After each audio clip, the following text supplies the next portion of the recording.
ఈరోజు జలశక్తి మినిస్టర్ పాటిల్ గారిని కలిసి మెయిన్ జేజేఎం జలజీవన్ మిషన్కి సంబంధించిన పనులు అడగడానికి వచ్చాను. బడ్జెట్ ఒకటి, టైంలో ఒకటి ఎక్స్టెన్షన్ చేయమని. గత ప్రభుత్వం ఏం చేసిందంటే, వైసీపీ ప్రభుత్వం వాళ్ళు సర్ఫేస్ వాటర్ నుంచి తీయమంటే వాళ్ళన్నీ గ్రౌండ్ వాటర్లో తీసేసి చాలా వరకు మల్టీ విలేజ్ స్కీమ్స్ అనౌన్స్ చేసి చాలా తక్కువగా చేసి పర్సంటేజ్. ఒకటి మ్యాచింగ్ గ్రాంట్ ఇవ్వకపోవడం వల్ల మన కేవలం లెస్ దెన్ 2,000 కోట్ల రూపాయలు వాళ్ళు రాష్ట్రానికి వాడారు.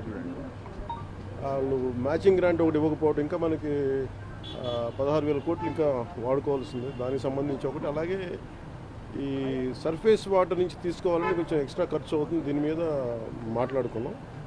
సో ఒకసారి వాళ్ళ సహాయ సహకారాలు అడగడానికి, అలాగే ప్రధానమంత్రి గారు కూడా ఇంకా ఒకసారి తెలియజేస్తామని చెప్పారు. మనం అడిగిన ఇవన్నీ డిమాండ్స్ అని. వీటికి సంబంధించి వాడిని అడిగిన మేజర్ రెండే అంటే, ఒకటి బడ్జెట్ని ఇంక్రీజ్ చేయమని చెప్పాం, రెండు టైం జేజేఎంని టైం లైన్ ఇంక్రీజ్ చేయమని చెప్పాం. అలాగే అది మనం 27 దాకా అడిగాం. అది ఇప్పుడు రేపు అన్ని రాష్ట్రాలకి ఇది అవసరం. పూర్తి అనుకున్న నిర్ణీత వ్యవధిలో అవ్వలేదు. అందుకని వాళ్ళు అది చేస్తానని చెప్పి అది ప్రధానమంత్రి గారు నిర్ణయం తీసుకోబోతారు. రేపు కలిసిన ప్రధానమంత్రి గారిని వారికి తెలియజేస్తారు. పోలవరం ప్రాజెక్టు గురించి డిస్కషన్ లేదు, నేను మాట్లాడేది మన ముఖ్యమంత్రి గారు మాట్లాడారు. లేదు, ఉన్నాయి. వాళ్ళు అదే చెప్తా ఉన్నారు, వాళ్ళు వాడలేదు. అందుకనే కదా ఈరోజు అంటే మనకి నైతికంగా కూడా బలం ఉంది. కాకపోతే ఏంటంటే, గత ప్రభుత్వం చేసిన ఈ తప్పులన్నీ మనకి వారసత్వంగా వచ్చినాయి. అది వాళ్ళు చేసిన తప్పులకి ఈరోజు మనం మాట పడాల్సి వస్తుంది. మాట పడుతున్నాం ఎందుకంటే ప్రజలకు ఇచ్చిన ఇది. ఇంకొక ఆల్రెడీ మనం ఇంకొక 2-3 వారాల్లో దీనికి కంప్లీట్ డీటెయిల్ ఒకటి చేస్తున్నాం. జేజేఎంకి సంబంధించి డిపిఆర్ కూడా ఒకటి చేయాలి. ఏమైనా ఒక 2-3 వారాల్లో అయిపోతుంది. ఇంకెవరైనా కలుస్తారు సార్ మీ ట్రిప్లో? ఈరోజు అంటే మన వైస్ ప్రెసిడెంట్ గారిని కలుస్తాం సాయంత్రం. అలాగే రైల్వే మన మినిస్టర్ గారిని కలుస్తాం, ఫైనాన్స్ మినిస్టర్ గారిని మన నిర్మలా సీతారామన్ గారిని కలుస్తాం.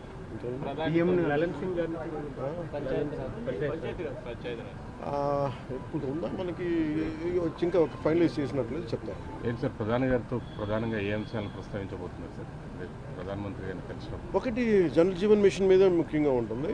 అంటే ఎందుకంటే ప్రధానమంత్రి గారి కోరిక, అంటే ఆయన కళ ఇది, ప్లస్ ప్రతి ఒక్కరికి రక్షిత మంచినీరు ఇవ్వాలని. దానికి మేమందరం కమిటెడ్గా ఉన్నాం. అందుకనే ఒక మోడల్ స్టేట్గా చేయాలనేది ఆయన నా అభిప్రాయానికి తెలియజేయడానికి.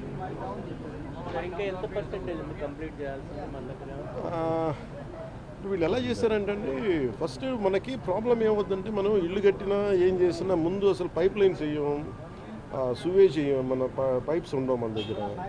ఇప్పుడు సమస్య ఏముందంటే, మన దగ్గర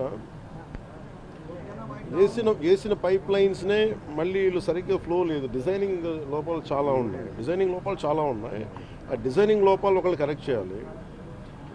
అలాగే మనం అలాగే డిజైనింగ్ లోపాలతో పాటు ముఖ్యంగా ఏంటంటే, ఈ వాటర్ ప్రెషర్ ఒకటి సరిపోవట్లేదు. ప్రతి ఒక్కరు ఇండివిజువల్ హౌసెస్ వాళ్ళు ఓన్ మన మోటార్లు పెట్టి లాగేస్తూ ఉన్నారు. మిగతా ముందుకెళ్ళే వాళ్ళకి రావట్లేదు, కొంచెం హైట్లో ఉండే వాళ్ళకి రావట్లేదు. ఇవన్నీ చాలా పారామీటర్స్ కన్సిడర్ చేసి మనం భవిష్యత్తుకు ఆలోచించాలి. అందుకని వీటి మీద నేను ముందు నుంచి రివ్యూస్ చేస్తున్నప్పుడు నేను ప్రతిసారి ఇదే చూస్తూ ఉన్నాను. ఇక్కడ మనం ఉన్నప్పుడు ఒక 4 అడుగులు ఎత్తులో ఒక 100 ఇళ్ళు ఉంటే వాళ్ళకి నీళ్ళు రావట్లేదు. అలాగే ముందున్న ఒక 2 కిలోమీటర్ల ఏరియాకి వస్తుంది, నెక్స్ట్ పక్కనున్న వీటికి రావట్లేదు. ఇవన్నీ మన పిఠాపురంలోనూ చాలా క్షేత్రస్థాయి పర్యటనలో ఇవన్నీ నేను పరిశీలించాను.